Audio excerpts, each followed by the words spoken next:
Դոկը ասում է կարգապահություն։ Դոսիեն ուրիշ բան է ցույց տալիս։ 2023-ի մայիսին Հայաստանի քննչական կոմիտեն հայտնել էր քաղաքացուց $110,000 շորթելու ենթադրյալ դրվագի մասին։ Ըստ հաղորդագրության, խոսքը Դոգ մականունով Վարդան Ղուկասյանի, Արտակ Գալստյանի և ևս երկու անձի մասին էր։ Նույն գործով նշվել էր նաև գիշերային ակումբի ներկայացուցչից 60,000-ից մինչև $100,000 պահանջելու դրվագ, անվտանգության ծառայություններ մատուցելու պատրվակով։ 2023-ի հուլիսին քննիչները հայտարարեցին, որ գործով կան առերևույթ հանցավոր կազմակերպության հատկանիշներ։ Նկարագրված մեխանիզմը ուղիղ էր՝ սպառնալ մարդկանց և կազմակերպությունների մասին արատավորող տեղեկություններ հրապարակելով,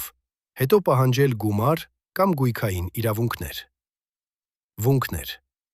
Մեկ այլ դրվագում խոսվում էր դատավորի և նրա մերձավորների մասին Telegram-ով և առնչվող առցանց հաշիվներով տարածված նյութերի մասին։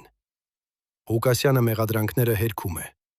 Հիմա Դոկը ուզում է խորհրդարանական մանդատ։ Ուրեմն ընտրողը պետք է նայի կարգախոսից այն կողմ։ Եթե առցանց հրապարակումը օգտագործվում է որպես ճնշում, ինչ կլինի, երբ այդ նույն ցանցը ստանա քաղաքական անձեռնմխելիություն, միկրոֆոններ, հանձնաժողովների տեղեր և պետական տեղեկատվության հասանելիություն։